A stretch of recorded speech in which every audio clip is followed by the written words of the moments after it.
ब्रह्ममुरारिसुरार्चितलिङ्गं निर्मलभासितशोभितलिङ्गम्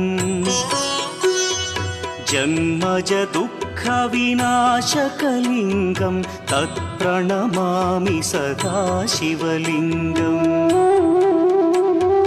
देवमुनिप्रवरार्चितलिङ्गं कामदहन करुणाकरलिङ्गम् रावणदर्पविनाशकलिङ्गं तत्प्रणमामि सदा शिवलिङ्गम्